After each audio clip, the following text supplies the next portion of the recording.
This YouTube channel does not promote any violent, harmful, or illegal activities.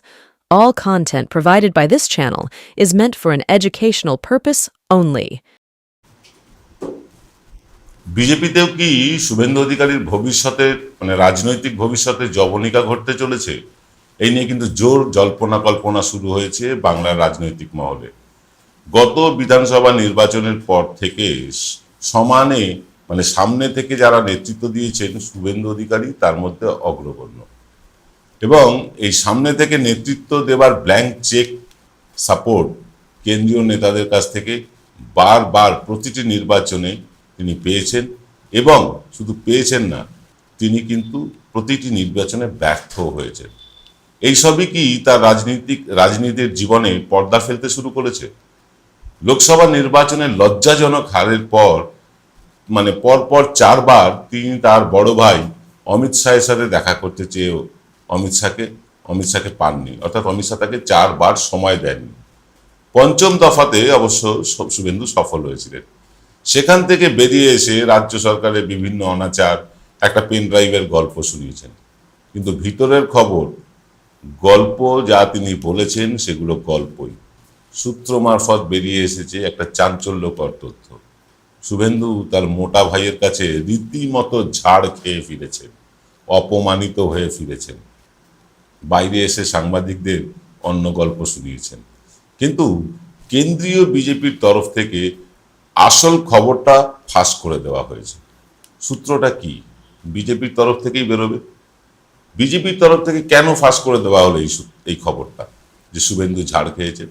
শুভেন্দুর ঝাড় খাবার কথা কিন্তু এখন আর গোপন নেই, দিল্লিতেও নেই, কিন্তু কেন হলো এরকম তো হওয়ার কথা ছিল না।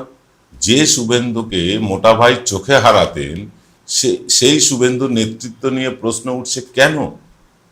আরএসএস এর রিপোর্টে ছত্রে ছত্রে শুভেন্দুর নাম নিয়ে ব্যর্থতার উল্লেখ করা হয়েছে কেন? এই লোকসভা নির্বাচনে প্রার্থী বাছাই থেকে শুরু করে প্রার্থীদের আসন অদল বদল, কে কোথায় প্রচারে যাবেন, কোথায় কত ফান্ড দিতে হবে, তার প্রায় 90% ছিল শুভেন্দুর হাতে। তারপরেও এই চূড়ান্ত ব্যর্থতা নিয়ে বেশ হতাশ কেন্দ্রীয় নেতৃত্ব। মূলত ওয়ার্ড থেকে শুরু করে মণ্ডল এবং জেলা নেতৃত্বে থাকা শুভেন্দুর লবির লোকেরাই এবারে নির্বাচনে মূল দায়িত্ব ছিল। তারপরেও 161 কোটি টাকা 9-6 হয়ে যাওয়ায় এবং অমৃতা রায়, দিলীপ ঘোষ, সৌমিত্র খানদের ভোট পরবর্তী রিয়াকশন শুভেন্দুর পক্ষে না যাওয়ায় কেন্দ্রীয় নেতৃত্ব যথেষ্ট বিড়ম্বনায় পড়েছে। তাই বারবার অ্যাপয়েন্টমেন্ট চেয়েও পাননি শুভেন্দু মোটা ভাইয়ের, আর যখন পেলেন তখন রীতিমতো বকুনি খেলেন, অপমানিত হলেন মোটা ভাইয়ের কাছে। তার নেতৃত্ব দেওয়া স্টাইল, এজেন্সি এবং আদালত নির্ভরতা, ক্রমাগত পিসি ভাইপো বলে ব্যক্তিগত আক্রমণ করা, এসব নিয়ে কিন্তু প্রশ্নচিহ্ন উঠে গেছে বিজেপির অন্দরে। আরএসএস সাফ জানিয়ে দিয়েছে তৃণমূল থেকে আসা কাউকে তারা নেতৃত্বের সামনে সারিতে আনবে না। সেই অঙ্ক যদি মেনে নিতে হয়, শুভেন্দুকে থাকতে হবে প্রথম সারি থেকে অন্তত 2-3টে সারি পেছনেই। তৃণমূলে মমতা ব্যানার্জির পরের জায়গাটা পাবেন বলে ধরে নিয়েছিলেন মুকুল রায় বিজেপিতে যাবার পরে, এটা তিনি ধরেছিলেন, কিন্তু সেই জায়গাটা তিনি পেলেন না।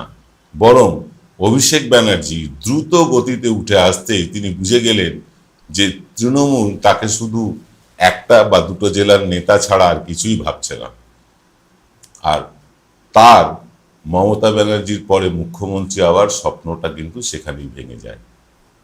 মুখ্যমন্ত্রী বা উপমুখ্যমন্ত্রী হওয়ার স্বপ্ন দু চোখে মেখে তিনি সম্পূর্ণ ব্যক্তি স্বার্থ এবং এজেন্সির হাত থেকে পরিত্রাণ পেতে বিজেপিতে গিয়েছিলেন। এবার সেখানেও পিছিয়ে পড়লেন অনেকটাই। তাহলে তিনি কি আবার দল বদল করবেন? নিজেই কোনো দল গড়বেন?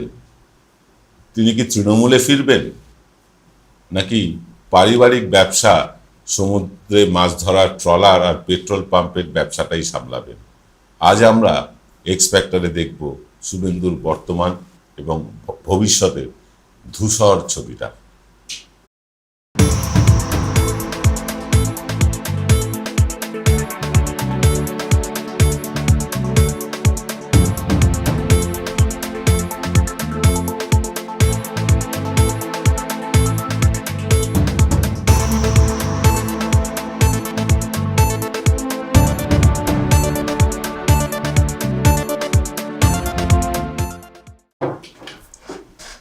নমস্কার, আদাব। আমি আপনাদের প্রবীর বিশ্বাস। দেখতে শুরু করেছেন প্রত্যেক দিনের অভ্যেস মতো বিশ্বজোড়া বাঙালির আওয়াজ এনকে ডিজিটালের প্রভাতী এক্স ফ্যাক্টর।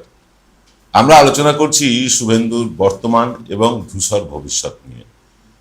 রাজনৈতিক সন্ন্যাস নিতে হবে শুভেন্দুকে, নাকি তৃণমূলে ফিরবেন, নাকি নতুন দল গড়বেন? এই তিনটে অপশন নিয়ে কিন্তু কলকাতার বিশেষ করে রাজনৈতিক মহল এই মুহূর্তে সরগরম। কারণ আজ অথবা কাল, আমি ঠিক এক্স্যাক্ট ডেটটা বলতে পারছি না, কলকাতায় শুভেন্দু মানে যেভাবে দল পরিচালনা করেছেন, যেভাবে ভোটে লড়েছেন, এই সব কিছু নিয়ে কেন্দ্রীয় নেতৃত্ব অ্যানালিসিসে বসছে এবং পরিষ্কার বোঝা যাচ্ছে যে শুভেন্দু তার ব্যক্তিগত আক্রোশ থেকে বেশ কয়েকজনের প্রার্থী আসন অদল বদল করে দিয়েছিলেন। তার ফলে অন্তত 3টে আসন বিজেপি খুইয়েছে এবং বেশ কিছু পছন্দের লোককে প্রার্থী করার ফলেও কিন্তু আসনে হেরফের হয়েছে। 25টা পার করতে চেয়েছিল বিজেপির নেতৃত্ব এবং বিজেপির কেন্দ্রীয় নেতৃত্বকে সেই রকমই রিপোর্ট পাঠানো হয়েছিল এখান থেকে যে 25টা তো আমরা পাবই, 28টাও হতে পারে। কিন্তু কার্যত দেখা গেল বিজেপি 12টাতেই বান্ডিল হয়ে গেল। এবং এই যে লোকসভা নির্বাচন গেল, এই লোকসভা নির্বাচনে প্রায় 90% দায় দায়িত্ব সবটাই শুভেন্দুর ছিল। এই নির্বাচনে শুভেন্দু যদি 18টা থেকে একটা আসনও বেশি পেত, তাহলে এতদিনে টেলিভিশন চ্যানেলে কারা না কারা বাজিয়ে ঢাউস প্রচার করত, আমি জিতিয়েছি, আমি তৃণমূলকে হারিয়েছি। যেভাবে তিনি বলেন, আমি মুখ্যমন্ত্রীকে হারিয়েছি, আমি মমতা ব্যানার্জিকে কম্পার্টমেন্টাল মুখ্যমন্ত্রী বানিয়েছি। এই আমিত্ব থেকে শুভেন্দু কখনো বেরোতে পারেননি, আগামী দিনেও পারবেন না। তিনি এই আমিত্ব করেই কিন্তু খানিকটা পিছিয়ে পড়েছেন বিজেপিকে। কারণ বিজেপিতে আমিত্ব শুধু নরেন্দ্র মোদীরই চলে, আর কারুর আমিত্ব চলে না। যারাই আমিত্ব ফলাতে গিয়েছেন তাদের হাল কিন্তু সবার বেহাল হয়েছে, এটা বাস্তব সত্য। এবার ঘটনা হচ্ছে যে শুভেন্দুর ভবিষ্যৎ কি হবে। বর্তমানে শুভেন্দুকে নিয়ে আলোচনা হচ্ছে, শুভেন্দুর পারফরমেন্স নিয়ে আলোচনা হচ্ছে এবং বলাই বাহুল্য, গত লোকসভার পর থেকে বিজেপি ক্রমাগত, শুভেন্দুর নেতৃত্বে চলা বিজেপিতে ক্রমাগত তারা হারছে, ক্রমাগত তাদের ভোট কমছে, মানুষ মুখ ফিরিয়ে নিচ্ছে। এমনকি শুভেন্দু যে বিধানসভার বিরোধী দলনেতা, সেই বিধানসভাতেও তাদের 77টা সিট ছিল, এখন কমে গিয়ে সেটা 66টা হয়েছে। অর্থাৎ বিধানসভার যারা তার কলিগ, যারা তার সাথে কাজ করেন, তারাই শুভেন্দুকে পছন্দ করছেন না। এবং আমাদের কাছে খবর আছে খুব শিগগিরই আরো 2-4 জনের কিন্তু এই রকম অবস্থা হতে পারে, যারা বিজেপি ছেড়ে তৃণমূলে আসতে চাইছেন, যারা বিজেপি থেকে পরিত্রাণ পেতে চাইছেন। বেশ বড় বড় নাম আছে, কনফার্মেশন পেলে আমরা আপনাদের জানাবো। ঘটনাটা হচ্ছে যে কেন শুভেন্দুর এই অবস্থা হলো। শুভেন্দু বরাবরই উচ্চাকাঙ্ক্ষী, মুখ্যমন্ত্রীর চেয়ারের দিকে তার বড়ই নজর। তৃণমূলে যখন ছিলেন তখনও তার নজর ছিল মুখ্যমন্ত্রীর চেয়ারে। তিনি জানতেন যে মমতা বন্দ্যোপাধ্যায় জীবদ্দশায় তাকে কেউ মুখ্যমন্ত্রী করবে না, তাই তিনি অপেক্ষা করছিলেন। মুকুল রায় যখন বিজেপিতে জয়েন করলেন, তখন তার সেই সম্ভাবনা উজ্জ্বল হলো যে second in command Mukul Roy ছিলেন, এবার তিনি হয়তো সংগঠনের ব্যাটন ধরে সংগঠনটাকে সাজাবেন। কিন্তু যখন বিধানসভার নির্বাচনের ঠিক প্রাক মুহূর্তে তিনি রীতিমতো তৃণমূলকে ব্ল্যাকমেল করা শুরু করলেন।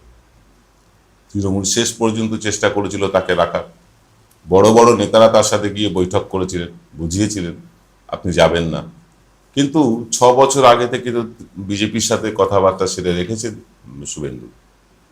ফলে তিনি শুভেন্দু অধিকারী, তিনি একচ্ছত্র আধিপত্য যার পশ্চিমবাংলার যুব সমাজের ওপর ছিল, তিনি চলে গেলেন বিজেপিতে।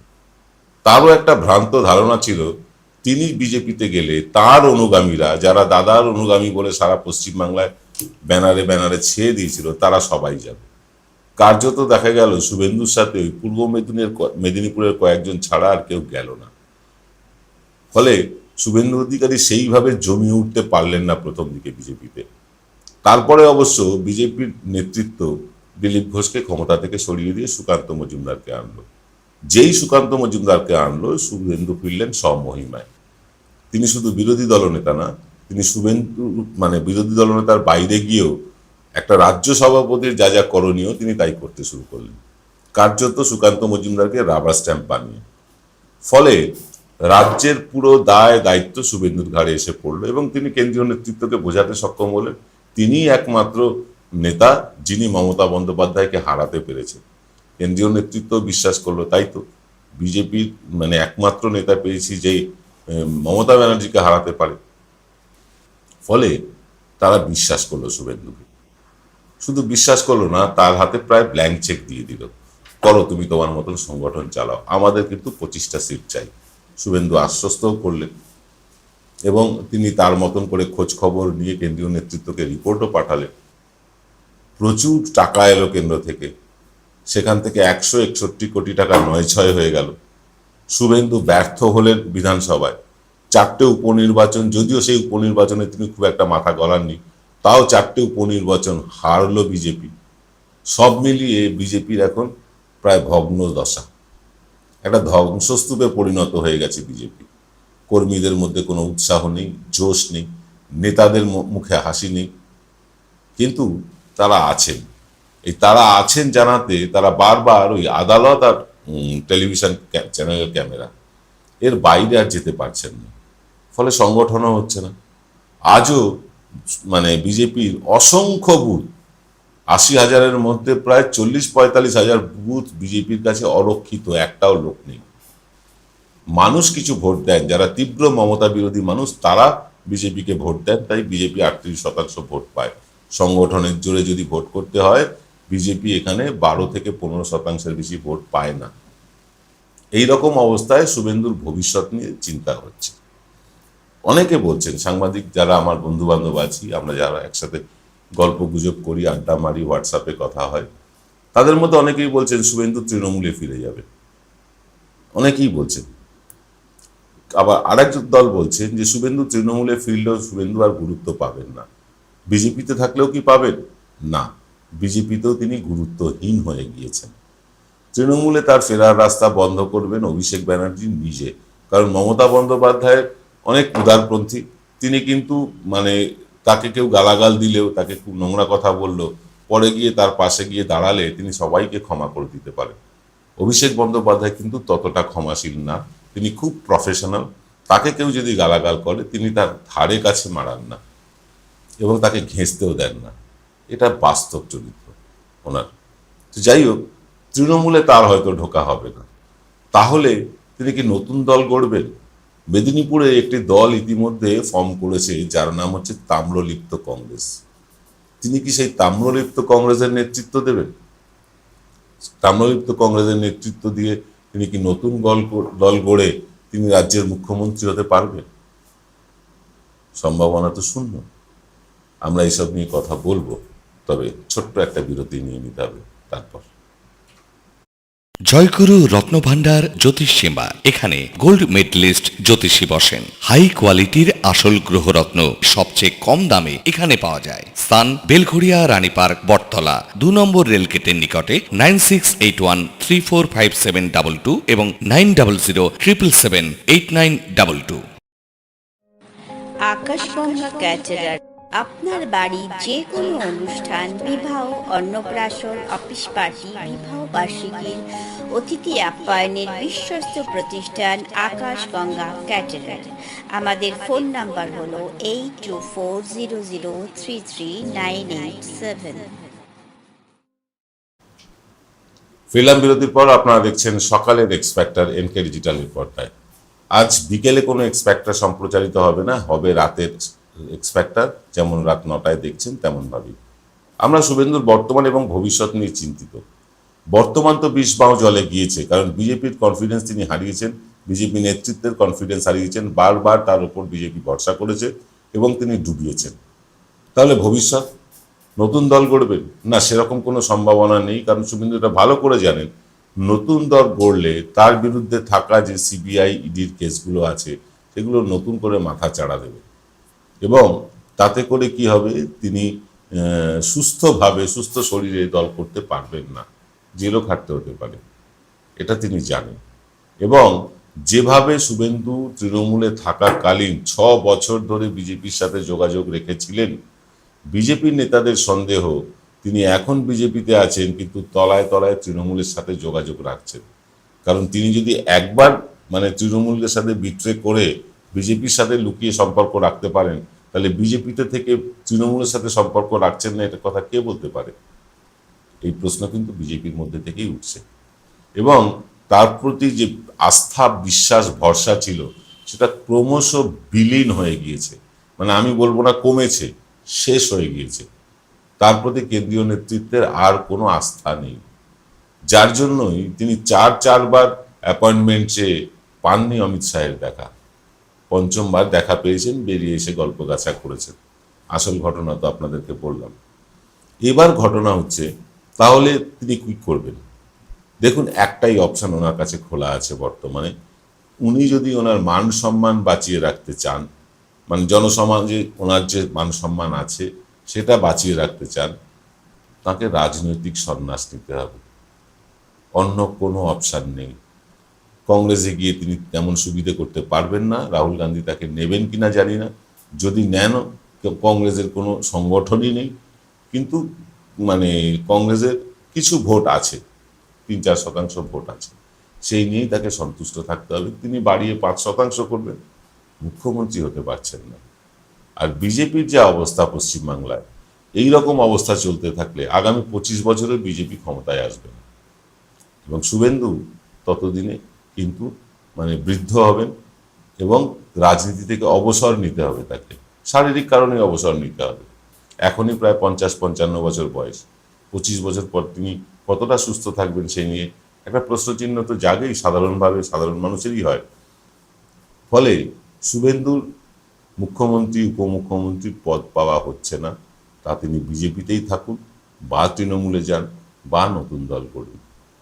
এই সব মিলিয়ে আমরা দেখতে পাচ্ছি কালো ছায়া নেমে আসছে শুভেন্দুর রাজনৈতিক জীবনে। আমরা খুব সম্ভবত পশ্চিমবাংলার একজন দক্ষ নেতাকে অবসর নিতে দেখব খুব শিগগিরই। আগামী কাল অথবা আজ, কবে ঠিক মিটিংটা আমার জানা নেই, এই মিটিংটাই কিন্তু স্থির করে দেবে শুভেন্দুর রাজনৈতিক ভবিষ্যৎ। আমরা খোঁজ খবর নিচ্ছি মিটিংয়ের ব্যাপারে। আমরা পুরো খবর পেলে আপনাদের আবার নিশ্চয়ই জানাবো। দেখা হবে আজ রাত্রিবেলা 9টার সময় রাতের এক্স ফ্যাক্টরে। এবেলা এই পর্যন্তই। সকলে ভালো থাকবেন। নমস্কার।